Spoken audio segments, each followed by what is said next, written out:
Olá, meu nome é José Amorim, eu sou psicoterapeuta, atendo aqui no Orion, na sala C2714, e eu resolvi compartilhar esse vídeo para tratar de um tema que é muito comum aqui no consultório, né? Uma das abordagens que eu uso é a hipnoterapia. E muitas vezes a gente recebe alguns pacientes que já vão falando assim de cara, né? Olha, doutor, eu gosto de terapia, eu quero fazer terapia, mas não quero ser hipnotizado. Eu não quero ser hipnotizado, eu tenho medo do que vai acontecer, eu tenho medo do que eu vou falar, do que eu vou fazer, ou do que vai fazer comigo, né? Eu não quero ser hipnotizado. Não venha com nada de hipnose, né? Nada de hipnoterapia. Para essas pessoas, a gente explica o que é a hipnoterapia, a gente explica o que é a hipnose, né? As técnicas da hipnose voltadas para a terapia e, evidentemente, a gente respeita a opção dessa pessoa, né? E uma das técnicas que eu uso muito, né, além da hipnoterapia, são várias abordagens, né, que a gente usa, domina. Uma delas é a filosofia clínica, que é uma técnica fundamentada em mais de 2.500 anos de filosofia, né, da história da filosofia, em que a gente tem as técnicas, né, os conhecimentos, todo um arcabouço muito sólido, né, para ir até o mundo do outro, conseguir entender a sua estrutura de pensamento, suas emoções, os seus pensamentos, né, aquilo que ele vive e que tira a sua potência e, ao mesmo tempo, aquilo que faz com que ele tenha autenticidade, né, com que ele se sinta potente e pleno, né?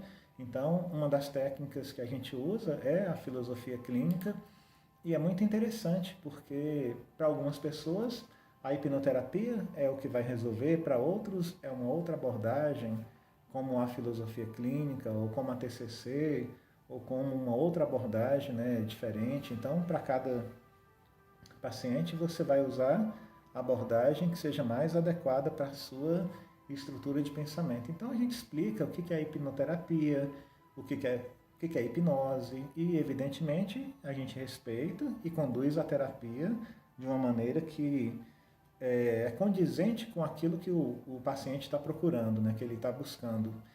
Mas quando a gente fala, né, quando a gente lida com essas pessoas, né, que tem medo de hipnose, né, eu vou ficar preso no transe, e se eu não voltar, né, como é que vai ser? Então a gente explica e tudo, mas eu sempre brinco com essas pessoas também, né, de forma muito respeitosa, evidentemente, e a gente explica para essa pessoa que ao buscar a terapia, muitas vezes essa pessoa já está num transe hipnótico, só que não um transe hipnótico positivo. Ela já chega até o consultório, até a terapia, carregada de coisas muito negativas, né? E o foco dela, ela está focada em algo lá do passado muito ruim, em que é nocivo para ela. E para explicar um pouco mais sobre isso, eu vou usar o conceito de hipnose de uma das pessoas que é considerada como um dos mestres, né, nessa área, que é o Milton Erickson. O Milton Erickson é um psiquiatra norte-americano e ele foi criador de um conjunto de técnicas, né, de hipnose que são aplicadas à psicoterapia. Então, é o que a gente chama de hipnoterapia, né? E no caso do Milton Erickson, ele é tão importante que ele foi criador de uma nova abordagem da hipnoterapia, que é a chamada hipnose ericksoniana, né? Que é um conjunto de técnicas que são aplicadas, né, para conseguirmos ajudar o cliente a buscar a resolução daqueles problemas, né, emocionais que ele busca resolver por meio da terapia.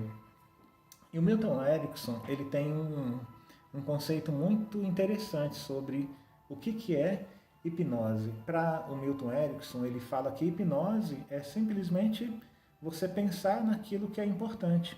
Você pensar no que importa, é você concentrar a sua atenção e o seu foco em algo específico e que seja importante para a pessoa. Então esse é o conceito de hipnose ericksoniana, né? É um conceito que tem a ver com foco e tem a ver com concentração. Hipnose é isso.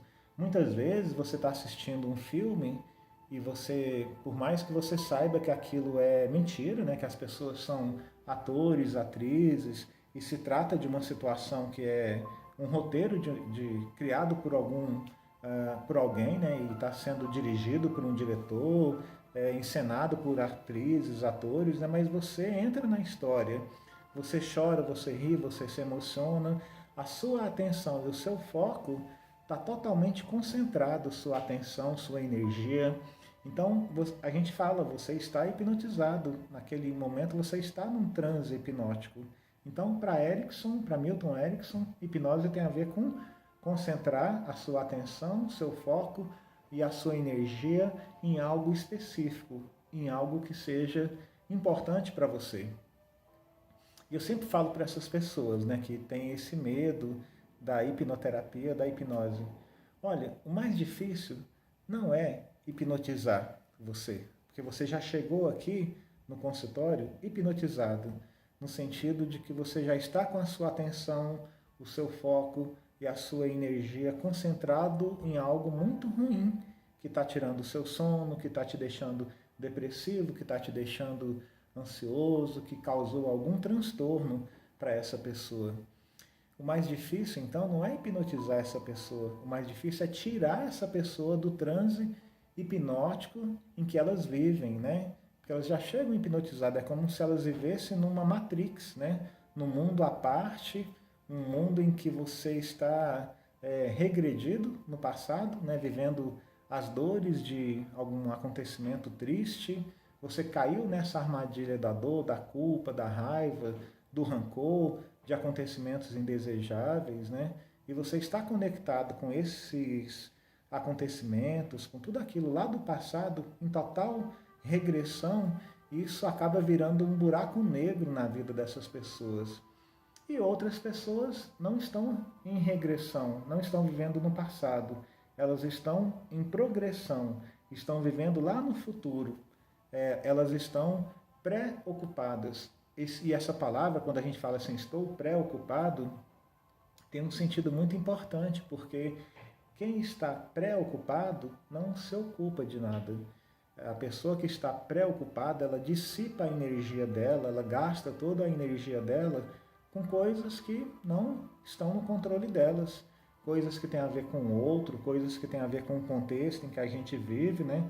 Então essa pessoa está preocupada, ela não consegue, não sobra energia para que ela consiga se ocupar das coisas que são importantes.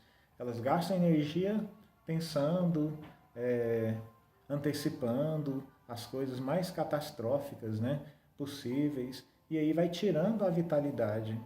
Então essas pessoas que chegam no consultório, né, já hipnotizadas por esses acontecimentos da vida dela, elas chegam sem vitalidade, porque a vitalidade dela, o ânimo, a energia vital está totalmente dissipada, ou por acontecimentos do passado, ou por acontecimentos, por coisas do futuro, em que elas ficam antecipando de forma mais catastróficas possíveis, né?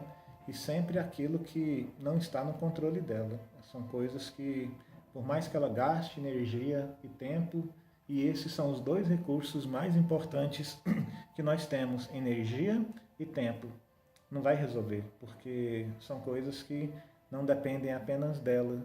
E o que a gente procura fazer quando a gente usa a abordagem ericksoniana, né, uma das abordagens, né, da hipnoterapia mais poderosas que a gente pode oferecer para o tratamento, né, de alguma dor, algum transtorno emocional, o que a gente vai fazer? O que a gente vai oferecer para esse paciente? A gente vai oferecer uma maneira dele tirar a concentração e o foco e a energia dele de coisas que são destrutivas e redirecionar essa energia para aquilo que importa, redirecionar para aquilo que está no controle dele. E essa é a grande vantagem da hipnoterapia. Evidentemente, para algumas pessoas não vai ser possível aplicar, né? Mas muitas vezes por mitos, né, que ela tem sobre o que é hipnose. E quando a gente fala isso, quando a gente mostra para ele que ao chegar no consultório, ele já está em transe hipnótico. Nesse contexto que a gente falou da hipnose ericksoniana, né? Que é como Milton Erickson entende a hipnose, como concentração, foco e energia em algo. Então, se ele chega aqui, ele está o tempo inteiro remoendo, né, com pensamentos ruminantes em alguma coisa lá do passado ou lá do futuro, ele já está num transe. O nosso papel não vai ser hipnotizá-lo, vai ser tirá-lo da hipnose, dessa hipnose, desse transe hipnose, desse transe tóxico em que ele se colocou e procurar fazer com que ele possa redirecionar a energia, a sua vitalidade, o seu foco, a sua concentração, a sua atenção para aquilo que realmente importa, ou seja, para assumir o controle da sua vida. Espero que esse vídeo possa ter sido esclarecedor para você e principalmente se você conhece alguém que tem medo, né, tem algum mito sobre hipnoterapia, né, você pode sugerir que ele assista esse vídeo, pode compartilhar com ele para que ele tenha uma visão mais realista sobre isso e que possa receber a contribuição e os benefícios de uma técnica que funciona muito bem para a gente poder ajudar o paciente a dar uma resolutividade, uma resposta, né, positiva para essas questões que muitas vezes atrapalham a sua vida, impede que ele tenha uma vida plena, né, de florescimento, de contentamento. É isso, tudo de bom para vocês.